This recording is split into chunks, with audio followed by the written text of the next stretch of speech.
Assalamualaikum warahmatullahi wabarakatuh. Kembali lagi kawan di Legenda Catur Dunia. Selamat hari Rabu kawan, selamat hari buruh, selamat menikmati hari libur kalian. Dan setiap hari Rabu kita sempatkan diri untuk melihat Magnus Carlsen yang mencari uang receh di Title Tuesday kawan. Magnus Carlsen hanya bermain di satu sesi tadi malam, di sesi pertama kawan di Title Tuesday edisi tanggal 29 ini.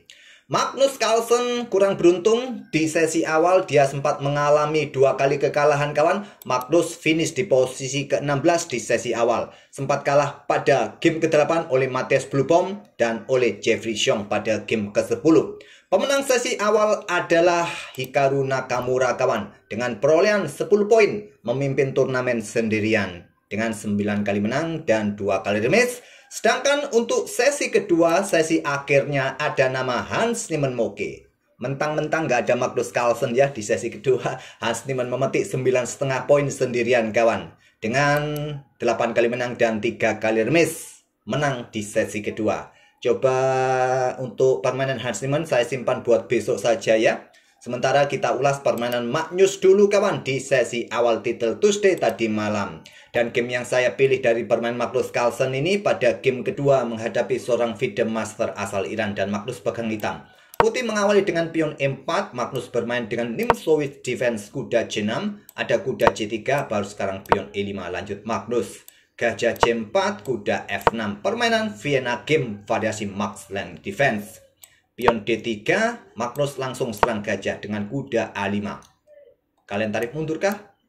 Kalau tarik mundur di sini kawan, ya mungkin langsung dicaplok. Tapi putih biarkan saja gajahnya di C4, memilih melanjutkan pengembangan. Kuda G ke E2, Magnus caplok gajah C4 chop, ambil balik chop, dan Magnus dengan pion C6-nya. Untuk dukungan pertarungan petak pusat juga berikan jalan bagi menteri untuk keluar. Putih rokade, Magnus gajah E7 terlebih dahulu, sekarang pion F4. Tantang putih kawan, ingin membuka lajur F-nya. Kalau diterima, ambil baliknya menggunakan gajah langsung berkembang ya tentu saja. Magnus dengan pion D6, support pion pusatnya dan berikan jalan bagi gajah terang. Dan di sini engine menyarankan dengan pion A4 yang kuat kawan atau dengan pion H3. Tapi memilih dorong maju pion F5 untuk mendapatkan ruang, ini membuat laju benteng di lajur F tertutup sementara. Magnus pion B5 membuat langkah pengorbanan pion dan diterima. Pion C pukul pion B5, Magnus dorong pion pusat sekarang kawan. Pion E pukul pion D5, pion C ambil balik pion D5, Magnus punya pion center yang bagus sekarang. Ada gajah G5 melanjutkan pengembangan, Magnus dengan gajah B7, langkah-langkah bertanda biru seperti biasa yang ditunjukkan oleh engine otomatis kawan, bukan admin yang bikin garis biru tadi. Atau langkah terbaiknya dari engine kalau kalian nanti lihat langkah-langkah kesalahan dari para pemain. Nah, di poin ini kawan, menteri naik ke petak D3, langkah terkuat, tapi memilih dengan langkah kuda G3. Magnus bisa saja melanjutkan dengan pion H5, tapi dia memilih untuk rokade pendek langsung. Menteri naik ke petak E2 mengincar pion di sini, dan sekarang pion H6 lanjut Magnus untuk menantang gajah sikat kuda F6-nya kawan. Dan salah satu opsi juga sikat saja kuda, tapi hitam masih bisa mempertahankan pion E5 dengan gajah F6-nya. Memilih tarik mundur saja gajah ke petak H4, bentuk provokasi ya, tapi nanti bisa di end pasen, nggak bisa menjebak gajah. Magnus melangkah dengan benteng E8, menyerahkan pion tapi berbahaya. Kalau caplok pion ini sekarang, nah gajah C5 cek, menteri kalian jatuh oleh benteng hitam nanti.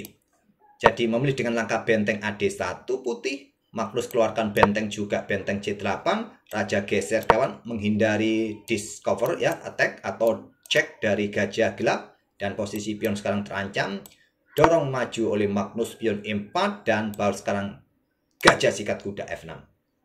Ambil balik, kemudian sudah saatnya pion ini caplok pion E4 kawan. Maksud saya kuda caplok pion E4 dan langsung diambil oleh putih kuda C caplok pion E4. Karena posisi menteri dalam posisi kena X-rayan dari benteng putih, Magnus tidak berani, dia pilih ambil pion B2 terlebih dahulu untuk menghindari juga ancaman dari kuda di sini. Pion F6 tantang putih kawan. Dan menteri ke C7 untuk mendapatkan kuda yang di sini kawan, menghindari pin ya. Nah, coba lihat posisi kuda pun juga dalam posisi kena pin.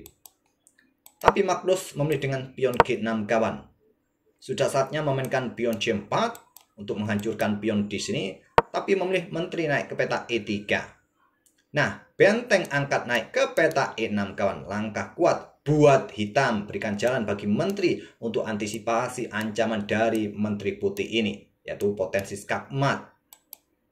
Tapi memilih Raja H7, Magnus Carlsen pertahankan pion H6. Dan pion ini bisa diambil tempo ancam gajah, tapi memilih menteri ke F4 putih.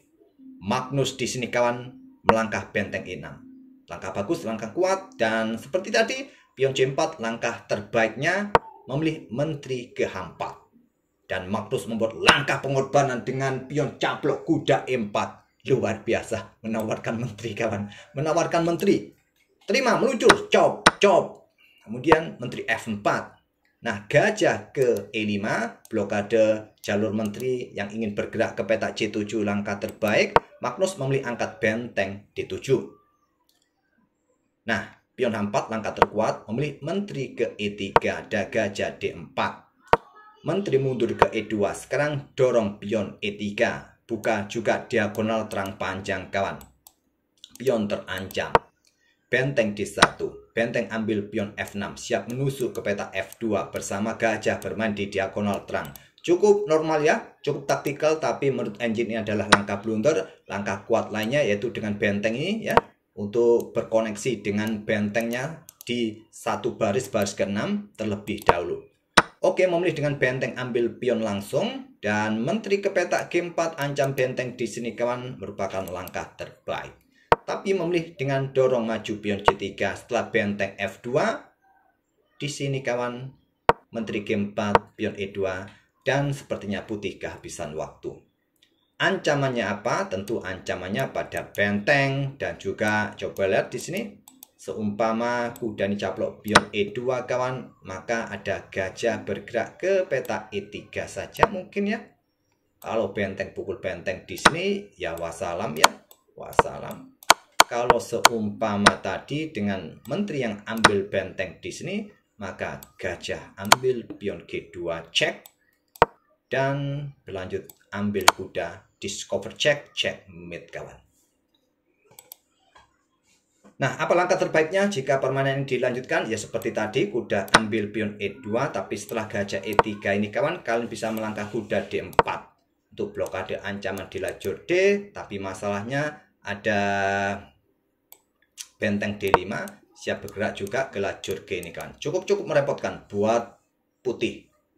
Tapi sayangnya juga permainan sudah berhenti di langkah ke-30 saat pion E2 didorong, putih kehabisan waktu. Oke, permainan yang luar biasa kawan. Hari ini kita temanya adalah pengorbanan menteri, satu dari Vladimir Fedosev dan satu dari Magnus Carlsen. Oke, semoga menghibur kalian di hari libur ini. Kita akan bertemu di video-video berikutnya. Terima kasih. Wassalamualaikum warahmatullahi wabarakatuh.